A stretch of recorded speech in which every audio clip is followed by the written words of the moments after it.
Zionism is a political philosophy which has brought about the state of Israel, the so-called state of Israel. This political philosophy has nothing to do with religion.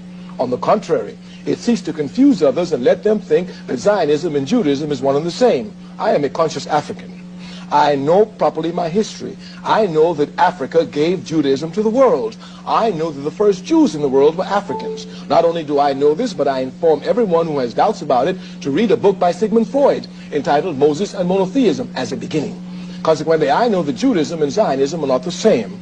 Zionism had its first organizational expressions in 1897 in Basel, Switzerland, in Europe.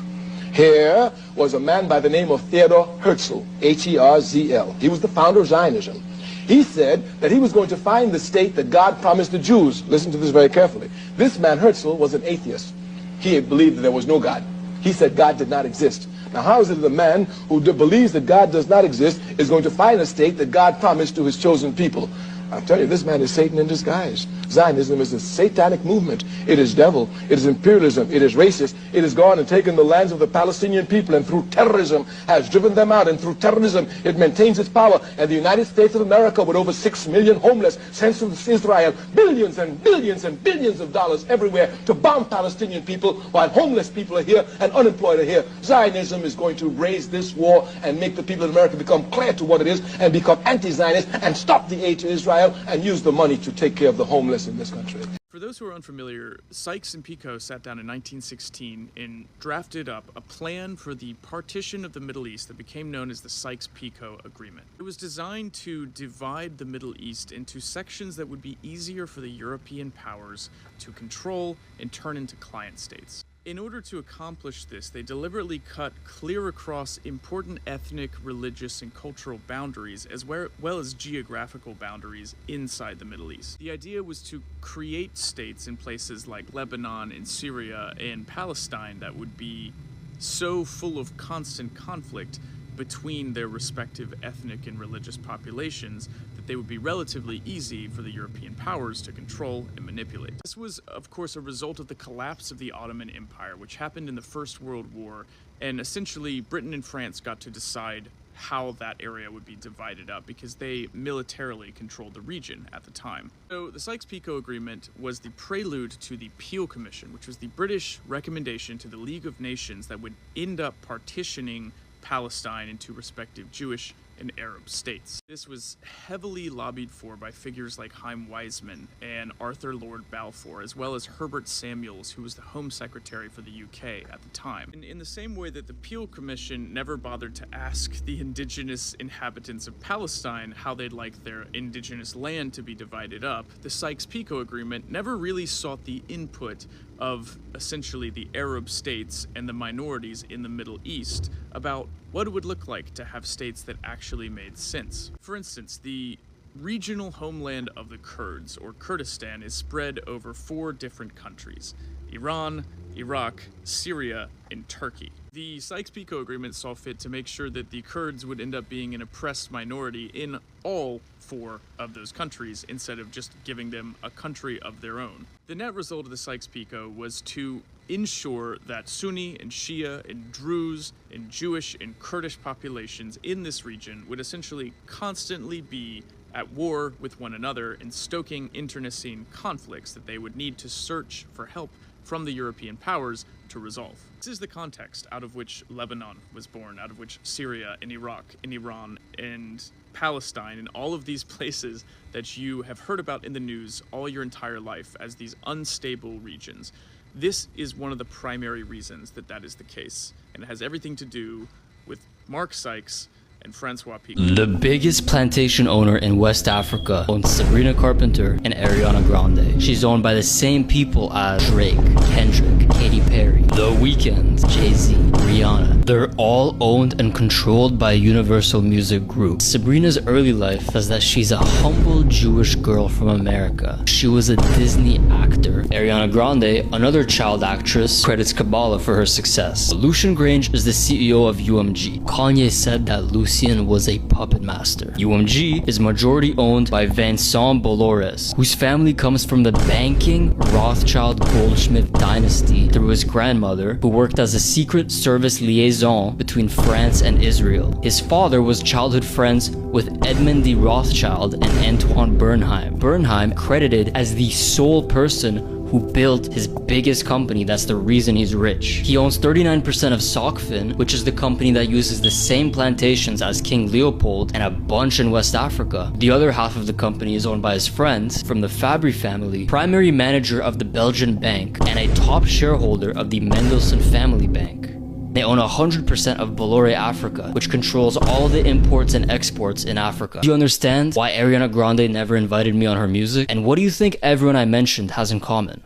So we just found out that Curtis Yarvin, court philosopher and monarchist guru of J.D. Vance and Peter Thiel, went on Zoom dates with Caroline Ellison, the ex-girlfriend and accomplice of Sam Bankman-Fried. Society at large dodged a bullet because Yarvin and Ellison didn't end up dating long-term, and if there were to be a child of that union, I'd say there is a 62% chance it would have been the Antichrist. But the line that connects Yarvin to Ellison is really interesting if you want to understand how right-wingers are thinking today, and specifically how they're intersecting with tech. Yarvin is the nation's most prominent monarchist thinker. He says democracy and freedom have gone too far, and what we really need is like a CEO figure who can take charge of everything and be sure that all resources are adequately and rationally allocated. He says that people don't know what to do with their freedom, that people can't lead themselves. And much of Yarvin's career has been funded by Peter Thiel, the CEO of Palantir, one of the original investors in Facebook, who is now getting this contract from Donald Trump to surveil every American and gather data about where they go, who they see, what they do, what they say. And Yarvin isn't alone in having his entire career funded by Thiel. He's in good company because J.D. Vance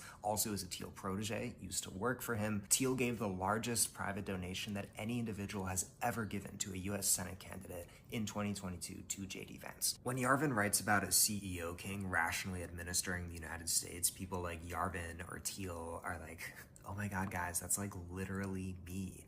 The other person who's like that is Sam Bankman-Fried and Caroline Ellison. Yarvin made his name as a troll in the forums of the rationalist movement, which is a 2000s and 2010s kind of network of intellectuals, tech people, highly educated, coders, programmers, whatever, who believe that every issue in the world can be addressed with logic and rationality. That if you take facts, you take game theory, you take chains of reasoning, as you would to program a computer, you can program society and reprogram yourself in the same way.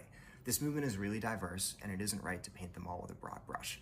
But you can understand that, when you have too much of a good thing, yes, we should use facts and rationality to address social issues, but if you take that too far, you get into some weird territory. You get into territory like Curtis Yarvin, whose whole pitch for monarchism relies on the fact that democracy is irrational. Democracy is based off feelings. In democracy, you have a crowd. These people maybe aren't as intelligent. And then what you really need instead is a CEO who's super smart, super rational, and can do what's best for everybody because he knows. And he's reached it through foolproof logical processes. And another offshoot of the rationalist movement is effective altruism, which is what Caroline Ellison and Sam Bankman-Fried were into. It was the justification and the reason for all the criminal activity. What Bankman-Fried believed was that he was super smart, he was super rational, and he knew that he could apply those rules to get a bunch of money. And then what an effective altruist does is they decide how to allocate that money themselves because they're super smart, they're super rational. Institutions like charities or governments that might otherwise use that money aren't as good. And the people you're trying to help, they don't really know what they need. The effective altruist, CEO, billionaire genius is the person who knows what we all need. And so if you're rational, you can break any law that you need to, transgress any social norm that you have to, and it's all fine. And this community does see rationality as a sort of magic force that can transcend the everyday. One of their central texts is a 2 million word Harry Potter fanfic where all the magic is replaced by rational reasoning processes. I'm serious about that. And so the core energy of these people is the guy who's well, actually, and you see that in J.D. Vance too, when he did that Ordo Amoris thing, where he brings up this obscure medieval theological concept to justify mass deportation, and every reporter or any reasonable person would hear that and be what are you talking about? Overall, the common thread here is this obsession with like one person rule, and it's all coming out of this figure of the founder, who is the person who leads his company usually, who like innovates, who leads society with rationalist technological methods. Not everybody in tech is like this, and not everybody on the right in America is like this. This is like one faction among many within a larger group, and is competing for influence. This faction does have some proximity to power though. Like important people at big companies in the government, they read Yarvin, they know his name, they're familiar with the weird memes and inside jokes of this community. But you also can't think of him as like some Rasputin figure that's manipulating the government. That glorifies him, that's what he wants. What he really is a comment section troll who serves to give like this intellectual gloss to a movement that actually is fairly simple. Like their political philosophy is not complicated. It's the oldest and easiest, simplest one that has ever existed, which is just give that one powerful man all of the money and all of the control. That idea is self-evidently wrong, and it's been proven wrong, not just by facts and rationality, but by the efforts of the brave men and women who 250 years ago sought to set forth upon this continent a new nation, conceived in liberty and dedicated to the proposition that all people are created equal. So it's been a few weeks since the South African refugees arrived in the US and Americans discovered what a brakpan is.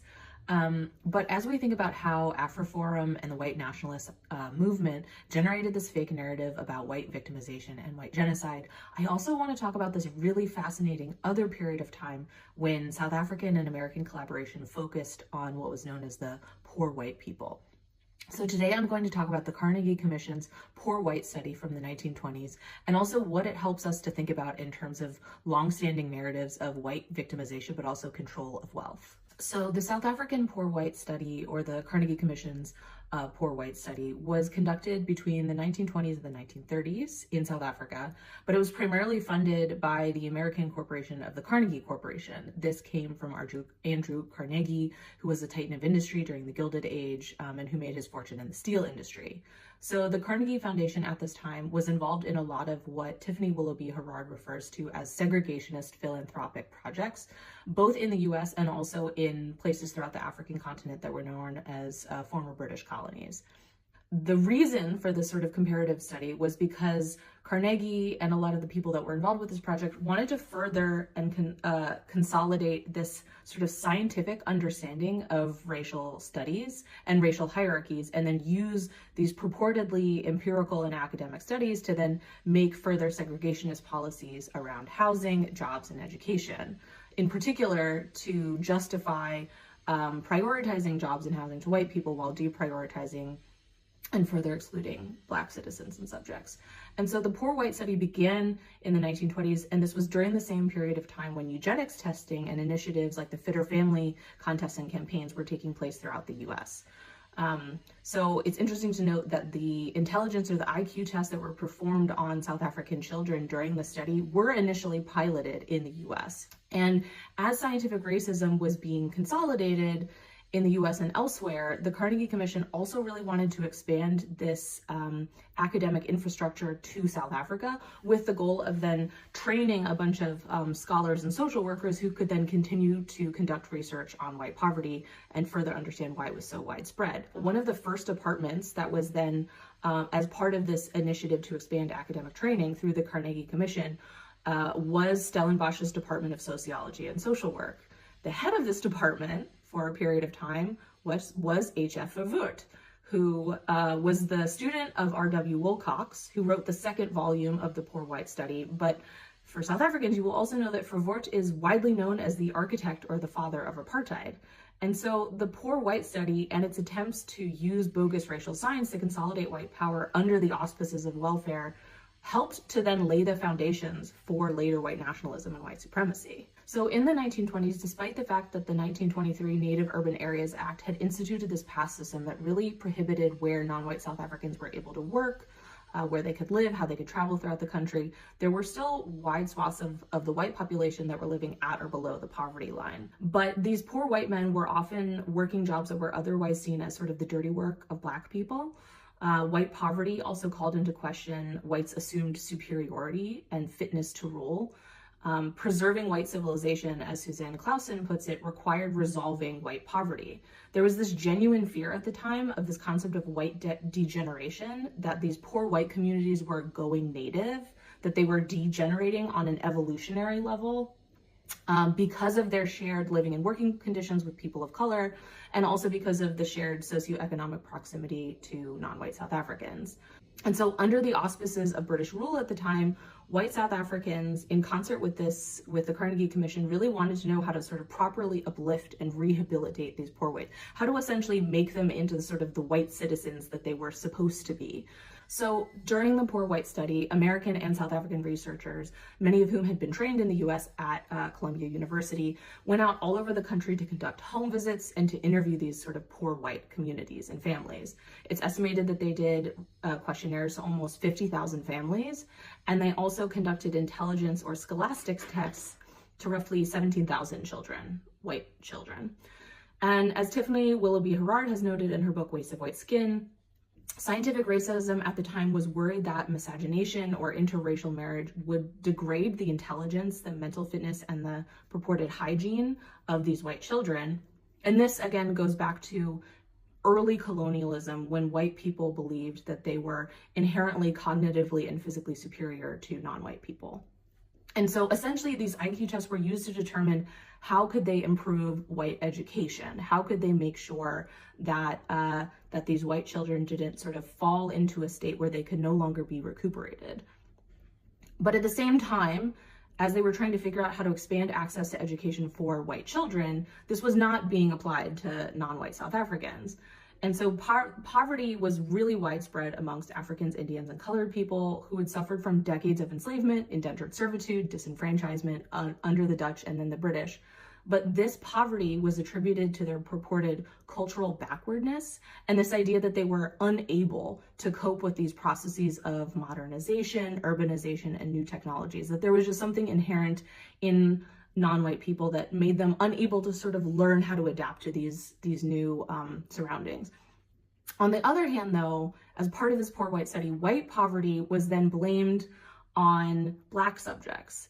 And so the commission concluded that competition over jobs in housing, not the failures of the British government, for instance, that had led to the white poverty. And so they recommended more restrictive laws around non-white employment, migrant labor, housing policies, land ownership, and even more stringent travel restrictions. And so in this way, the recommendations of the Poor White Study helped to justify the creation of a more rigid apartheid structure that would then come into full force under the National Party when they came to power. It's also really interesting to note that the Poor White Study basically served to consolidate South Africans' ideas of whiteness. So as I mentioned, this was a period of time where people weren't even necessarily sure if poor white people counted as white. People who have studied this time period talk about how white upper class South Africans at the time didn't really associate or see any kind of racial kinship or connection to the poor whites throughout the country. And so part of what the Poor White Study was trying to do through photography and through raising awareness was to try to solicit more sympathy for these people. E.G. Malherbe took photographs of these poor white people and community as part of the study. And this was often to highlight their innocence and their deservingness of poor whites. And so in juxtaposition to the sort of purported primitivity and innate poverty that was ascribed to Black people, that this was their natural place in the world, the photographs of these poor white people were intended to generate sympathy and recognition. These photographs were an attempt to show that these white people had been reduced to the status of Africans, the state of white degeneration and degradation that then would generate greater political sympathy because this wasn't supposed to be their lot in life, right? So we could also think about the Dust Bowl photographs from the 1930s. And so these photographs highlighted the racial peril of poor whites, and they embodied what Tiffany Lethabo Herard refers to as a waste of white skin, or what Helena Hansen also calls wasted whiteness. And so through this ethnographic creation of the white primitive, as Tiffany puts it, she says, quote, "The abject status assigned to poor whites typically incites a false equivalency that co-opts and displaces contemporary and historical Black suffering and Black flourishing for the state of sympathy, albeit with white supremacy," unquote. And so even though Black oppression and poverty was widespread and growing under the British, the Poor White Study focused on a narrative of white victimization. And it's through this academic study of the plight of these poor whites, the fact that there were white families who were unable to benefit from the prodigious forms of white privilege that they had, this wasn't blamed on the white minority government. Instead, yet again, Black South Africans who have no control over the government system, they were blamed. They needed to create an even more stringent and restrictive laws around employment, housing, education, and a tiered welfare system that would then properly protect the fragile white cause. And the Poor White Study provided them with the academic language and framework in order to do so and to justify it. And so in thinking about this, the Poor White Study not only helps us to understand the history of apartheid, but also how very specific narratives of white victimization are used to redistribute and consolidate wealth amongst the white ruling class. All I'm going to show you is some interesting patterns and themes that I personally noticed. Let's talk about the Aryan race, who the Nazis were obsessed with, right? The Aryan race was a Indo-European race that kind of originated somewhere kind of like above or like eastern Iraq area. And they migrated. And they split when they migrated. Half of them went to what is now known as Iran. And the other half, you can see the red line, went to kind of like northwestern India. Okay? So this Aryan race was obviously, you know, the classic tall, blonde hair, blue eyes. And when they split, the Iranian side of the Aryan race was the propagators of what is known as Zoroastrianism, which is basically like an ancient Persian religion. And then you've obviously got the Indian Aryans, which are responsible for the Vedic religion, the Vedic texts. And you can see the symbol on the side of the horses there. And here we are. So the Zoroastrianism symbol is called the Farvahar. And the Vedic Aryan symbol, I don't believe it's just a swastika, I guess, right? But it's a little bit different to the one that we know today. But we can obviously see the similarities. Now, in the Vedic texts, I know a lot of you guys probably know this stuff, but in the Vedic texts, they talk about Vimanas, right? Which are chariots for the gods, these divine flying machines in the sky, okay? This is in the Vedic texts that the Aryans are responsible for. So let's skip forward quite a little bit here, and let's talk about Nazi Germany, right? Obsessed with this Aryan race, these blonde-haired, blue-eyes people. Same Nazi Germany, allegedly, the conspiracy theorists, who are never right, will tell you that the Nazis had these craft. Iran has just discovered the largest reserves of natural resources in the world, and they could be worth trillions of dollars. And they've discovered over 7,000 tons of antimony. And if you don't know what that is, it's a really rare and expensive metal, which is used for all sorts of technology. And according to the report that Iran put out, they've actually discovered about 10% of the global supply, meaning Iran has a huge amount of this antimony. And on top of this, about 2 years ago, Iran announced they had found large deposits of lithium as well, which is also worth a lot of money, as I'm sure you know. And the reason I'm mentioning this now is because Iran said they're going to start mining it in 2025, which is obviously now. Now, Iran didn't release a huge amount of information on these antimony reserves, but they did say it was a large amount that they found. Although this isn't anything unusual, Iran never usually releases much information on anything. And something else to note, the report says that the price of antimony is expected to 4x over the next few years,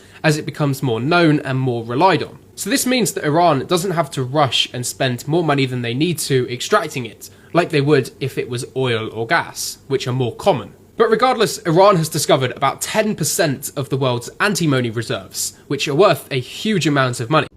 Let's discuss Zion in terms of reggae music and Rastafari. Our Father King Selassie, who art in Zion, allowed be thy name, thy kingdom come, thy will be done on earth as in Zion. Give us this day our daily bread. Because I saw a video that used like a Bob Marley sound, and in the song he's talking about, can't remember, it might have been like Iron Lion of Zion or something. It's not what that means. Let's get religious, okay? And not religious, let's get theologic. Because I'm not approaching this from a religious point of view, I'm approaching this from like the history and the study of religion. When you hear Zion in reggae music, They're not talking about Israel, and they're not talking about Zionism. Okay? You will similarly hear them talking about Babylon. They're not talking about Iraq when they chant down Babylon. So here's the thing. There are a trillion different interpretations of the same story. And that's where a lot of conflict arises. And by a lot, I mean excuse me. Okay, so boom. Abrahamic religions. Judaism, Christianity, and Islam. Those are the big three of the Abrahamic religions. They all feature the same character, Abraham. Strong work. Abraham was married to Sarai. However, Sarah couldn't have a babe because her was old. And God said, Abraham, you're going to have a son and he's going to inherit the earth. And Sarah was like, how, Sway? So it had been a minute. Girl, Sarah can't get pregnant. So she's like, here's my maid Hagar. Do what you gotta do. Abraham's first son is with Hagar. That son is Ishmael. Okay, here's Abraham. Here's Ishmael. The lineage of Ishmael will bring you to the Prophet Muhammad. Abraham, Isaac, is the son that he does eventually have with Sarah. Isaac then has Jacob, who is renamed. Jacob is renamed Israel, okay? Descendants. Isa, that's Jesus. And then, oh, excuse me, I went the wrong way.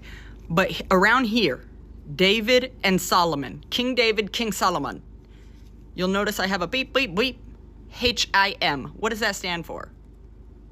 That stands for His Imperial Majesty Haile Selassie Rastafari. Oh!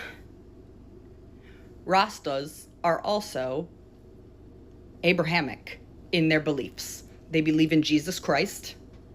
They believe that there has been a second coming of Christ, and that second coming was Haile Selassie, okay? Who was the emperor of Ethiopia. Marcus Garvey, a Jamaican-born Pan-Africanist, is seen as like a prophet in Rastafarian belief, because he once said, and I wish I could tell you better, like when he said it, where he said it, what was it written, was it I don't know, but I know that it was Marcus Garvey who said, look to the east when a black king is crowned, your day of deliverance is at hand. Because it was very much like, okay, you all brought us this white man religion, you know what I mean? The white man have a God who look like him. The black man have a God who look like him. So we praise the black God, the Ethiopian king, Emperor Selassie I come heal everything. Sorry. But it was very much like, okay, Jesus came and that was salvation for like Europeans and thing. But like, where is the Christ figure for black people? Look to the east. When a black king is crowned, your day of deliverance is at hand. Then came the coronation, the kingship of a man named Tafari McKinnon, who is Haile Selassie. Ras means king. Ras Tafari. Okay? Therefore, Zion is Ethiopia. Okay? So it's like Zion is godly living. Babylon is earthly living, is a world run by man. Zion is a world run by God's rule. In the interpretation, like a Rasta interpretation. Long story short, what I'm saying is, when you hear, listen, I don't fucking speak for Ziggy Marley, goddammit. I don't speak for Ziggy. I don't know what the fuck you got going on. But when you hear a Rasta person say about, like, Zion, if they're talking about a specific country, it's Ethiopia. So. Oh, and because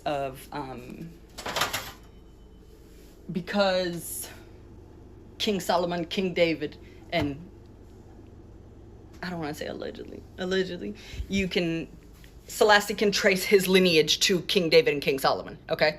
So there's like a sect of Rastafari. There's 3 that I'm familiar with, Nyabingi, Bobo Shanti, and the 12 tribes of Israel.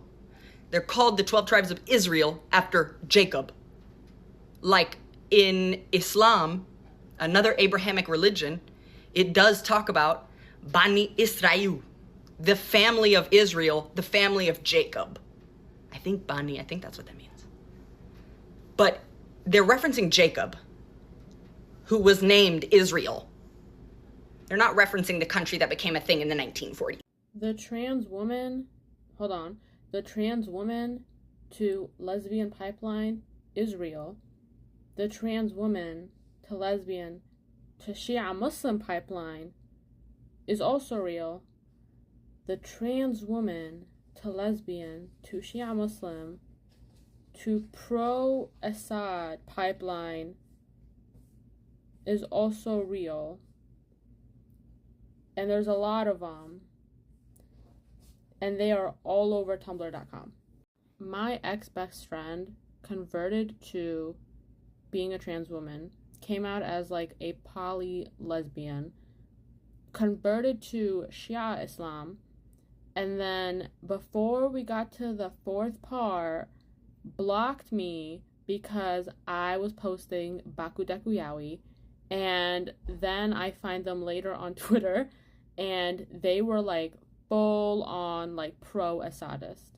Also, I forgot to mention that when I did find them on Twitter, they had converted to Judaism, which is another sidestep I've seen, so kind of like a plan B. Instead of like be going Shia Muslim, they go Jewish. There's also like a bunch of anime freaks who are super into being pro-Assad for some reason. Like they'll post like cute little anime girls, not in like a pervert way, but like just like a cute little girl. And then it'll just be like pro-Assad memes. And this is why I never laughed at the solo poly black amputee hijabi. Never laughed at it because they exist and they are pro-Assad. I've been getting a lot of questions on the trans woman to lesbian to Shia Muslim to pro-Assad pipeline, so I'm just gonna explain the pipeline real quickly. Yes, it is a real pipeline. Unfortunately, no, they're not CIA agents, they are real people. Is a solo black poly amputee hijabi and Assadist? Yes. What did Baku Deku have to do anything? That is how I became aware of the pipeline. I already explained in the previous video. And why Shia Muslim? Well, here's the thing, right? I'm not saying all trans women that are lesbians are Assadists. That would be crazy, but there is something that separates them, that separates this specific niche of trans women lesbians from other trans women lesbians, that leads them to becoming a Shia Muslim Assadist, and that is that they are very chronically online. So what happens when you already have identity dysphoria, you are chronically online, and you have now you're like a lesbian trans woman, you land on the country of Iran. Why Iran, you may ask? Well, Iran actually issued a fatwa, I think in the 1980s, that basically allows trans women to transition medically and socially, I believe. It is not necessarily like a pro-trans state or a pro-LGBT state, but that is a thing that Iran just kind of does. Another thing about Iran is that they are majority Shia Muslim, so you can see where a lot of trans women lesbians kind of like get attracted to Shia Islam, because not only are a lot of people converting to Islam in general for like other reasons, but this is the leftist version of the pipeline. And I say leftist kind of like left, like all-encompassing leftist ideologies, because there is a right-wing version of the trans to pro-Assad pipeline. You've probably seen them. It's all the anime girl icons on like Instagram or like YouTube or whatever that are very, very pro-Assad. So now you are this Shia Muslim convert that is also a trans woman lesbian, and you are really looking into Iran, and here's one thing about Iran is that they give really, really good speeches, and for some reason people just like really fall for their anti-imperialist takes, even though promise all of this is connected to how this pipeline works. So Iran's position geopolitically is it claims to support the country of Palestine. And the way they go about this is they uphold the dictatorship of Bashar al-Assad. So even though Iran has the military capability of like leveling Tel Aviv to the ground, they chose to spend the past 14 years upholding the brutal murder of Syrian civilians, and claiming that by upholding the brutal military dictatorship of Bashar al-Assad, this was supporting the Palestinian cause. And because they and Bashar al-Assad gave really good speeches against Western imperialism, a lot of people believe that this is true. My neighbor just gave me a tomato. Now, even though there was a lot of Western interference in the Syrian civil war, a lot of people did not know where to believe, and on top of that, a lot of people just like blatantly ignored Syrian leftists. They blatantly ignored the Arab Spring. They blatantly ignored what Arabs were saying in the region, what a lot of Muslims were saying in the region, and they just believe these sectarian lies. They believe that somehow Bashar al-Assad was this bastion of like resistance against Western imperialism, even though all of his resources went into murdering Syrian civilians. Benjamin Netanyahu told you a week later, he said that you've abandoned the Australian Jewish community. How do you respond to that? Well, I treat leaders of other countries with respect. I engage with them in a diplomatic way. October 7, the Parliament condemned unequivocally the actions of Hamas as a terrorist organisation. We then went on to say that Israel had a right to defend itself. How it defended itself mattered, and it needed to do that within international law, and that there needed to be respect for innocent lives. Do I think too many innocent lives have been lost? Yes, I do. What's important is that the international community thinks that as well overwhelmingly, and also that is what Australians see. Australians look at their TV coverage, in spite of the fact that there's limited media presence in Gaza. They look at what's happening there. They look at the increased settler violence in the West Bank.